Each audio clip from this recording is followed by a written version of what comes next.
मुखिया के आलीशान घर के दरवाजे पर किसी ने दस्तक दी। दरवाजे पर भारी दस्तक। मुखिया नींद में बड़बड़ाते हुए, अरे इस पहर कौन मर गया जो इतनी जोर जोर से किवाड़ पीट रहा है। मुखिया बड़बड़ाते हुए उठा और जैसे ही उसने भारी लकड़ी का दरवाजा खोला, बाहर कोई नहीं था।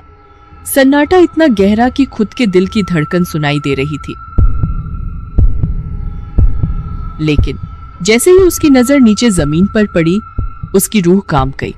मुखिया, ये क्या है? हे भगवान, मेरी आंखों को ये क्या दिख रहा है?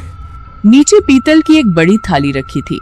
थाली लाल गुलाल से भरी हुई थी, लेकिन उस गुलाल के ठीक बीचों बीच गांव के ही एक आदमी का कटा हुआ सिर रखा था। आंखों से अब भी खून रिस रहा था और चेहरे पर मौत की वो भयानक चीख जम गई थी। थाली के पास ही खून से लथपथ दीवार पर लिखा था, बुरा न मानो, होली है। सुबह होते ही ये खबर पूरे गांव में आग की तरह फैल गई। रतनपुर की हवाओं में अब रंगों की खुशबू नहीं, बल्कि मौत की गंध थी। गांव के चौपाल पर सन्नाटा पसरा था। कुछ बुजुर्ग डरी हुई नजरों से एक दूसरे को देख रहे थे। बुजुर्ग कांपती आवाज में, मैंने कहा था ना, वो फिर लौट आया है। ये होली खुशियों की नहीं, हमारे अपनों की बलि लेने आई है। अब गांव का कोई घर सुरक्षित नहीं है। पिछली बार उसने सिर्फ डराया था, लेकिन इस बार उसने सीधे खून की होली शुरू कर दी है। अब वो हमें चैन से जीने नहीं देगा। हर साल का यही श्राप है। कोई करे भी तो क्या करे। गांव में दहशत का ये मंजर अभी थमा भी नहीं था कि अगली रात फिर वही हुआ। इस बार गांव के एक दूसरे घर के बाहर पीतल की थाली में गुलाल के साथ एक कटा हुआ हाथ मिला और उसके अगले दिन तो हद ही हो गई। गांव की एक सुनसान गली में खून से लथपथ एक बिना सिर की लाश लटकी मिली। लोग अपने घरों में कैद हो गए।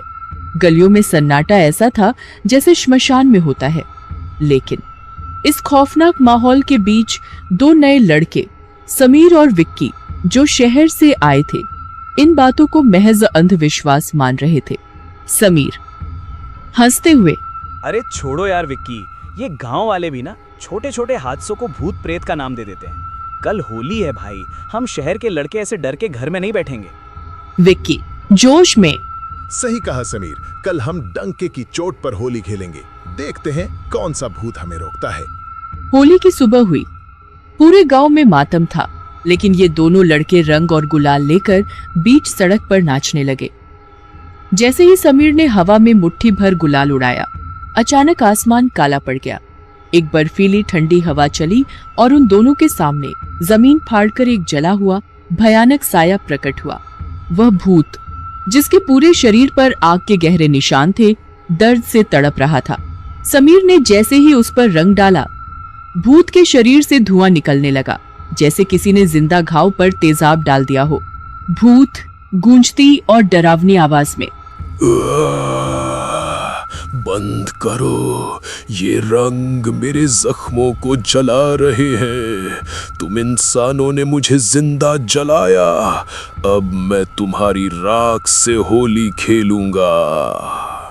इससे पहले कि समीर और विक्की भाग पाते, उस साए ने अपने लंबे झुलसे हुए हाथों से दोनों की गर्दन दबोच ली। चीखने का मौका तक नहीं मिला और अगले ही पल वहां सिर्फ दो लाशें पड़ी थी। तभी गांव की सरहद पर दो अनाथ भाई दाखिल होते हैं।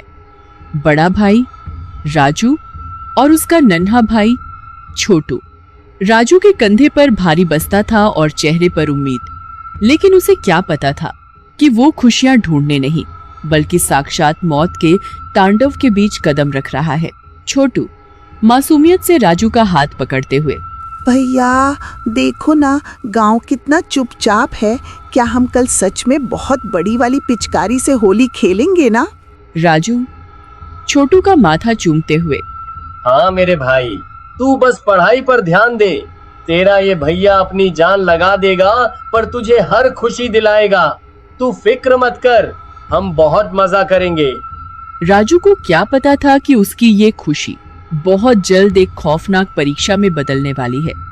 क्या राजू अपने नन्हे भाई को उस खूनी होली से बचा पाएगा? समीर और विक्की की मौत ने रतनपुर के सन्नाटे को चीख में बदल दिया था। गांव वालों ने अपनी आंखों से उस खौफनाक मंजर को देखा था। रंगों की जगह जमीन पर ताजा खून बिखरा था। लेकिन इन सबके बीच राजू और उसका छोटा भाई छोटू अपनी छोटी सी दुनिया में खुश थे। उन्हें नहीं पता था कि जिस झोपड़ी को उन्होंने अपना आशियाना बनाया है वह मौत के साए के ठीक नीचे है। रात का समय राजू और छोटू अपनी झोपड़ी में बैठे हैं। दिए की मध्यम रोशनी है। छोटू उत्साह में, भैया आज जब मैं स्कूल से लौट रहा था तो मैंने देखा सब लोग अपने घरों के दरवाजे बंद कर रहे थे। कुछ लोग तो रो भी रहे थे। क्या यहाँ के लोग होली पर खुश नहीं होते? राजू छोटू के बालों को सहलाते हुए, चेहरे पर हल्की मुस्कान लेकिन आंखों में चिंता। अरे पगले, गांव के लोग थोड़े पुराने ख्यालात के होते हैं। वो बस डरे हुए हैं कि कहीं त्योहार के जोश में कोई बीमार न पड़ जाए। तू इन बातों पर ध्यान मत दे।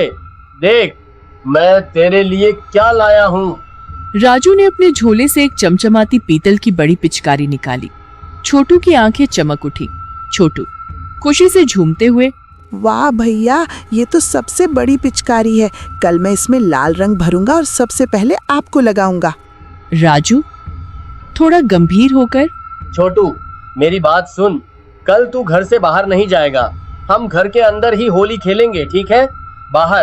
बाहर बहुत धूल और कीचड़ है, तू बीमार पड़ जाएगा। छोटू मायूस होकर, पर भैया होली तो सबके साथ खेलने में मजा आता है ना। आप हमेशा कहते हो कि डरना नहीं चाहिए, फिर आप आज खुद डरे डरे क्यों हो? राजू उसे गले लगाते हुए, मैं डरा नहीं हूँ छोटू, बस मैं तुझे खोना नहीं चाहता। तू ही तो मेरा सब कुछ है। तभी अचानक झोपड़ी के बाहर एक भारी और घिसटते हुए कदमों की आहट सुनाई दी, जैसे कोई भारी चीज जमीन पर रगड़ते हुए चल रहा हो।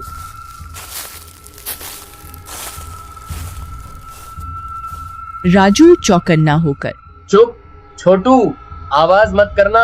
अंदर जा और बिस्तर के नीचे छिप जा, जल्दी। राजू ने धीरे से दीवार की दरार से बाहर झांका। बाहर का नजारा देखकर उसके रोंगटे खड़े हो गए। चांद की हल्की रोशनी में उसे एक परछाई दिखी। एक लंबा जला हुआ हाथ जो उनकी झोपड़ी की दीवार पर धीरे धीरे गुलाल मल रहा था। वह हाथ इंसानी नहीं लग रहा था। उसकी उंगलियां लंबी थीं और उनसे धुआं निकल रहा था। अगली सुबह गांव का मुखिया अपने बरामदे में बैठा है। चेहरे पर शिकन है और हाथ में एक माला है। मुखिया मन ही मन बड़बड़ाते हुए, ये कब तक चलेगा? आखिर वो शांत क्यों नहीं हो रहा? मैंने उसे जला दिया, उसे खत्म कर दिया, फिर भी वो मेरी रूह को नोचने आ रहा है।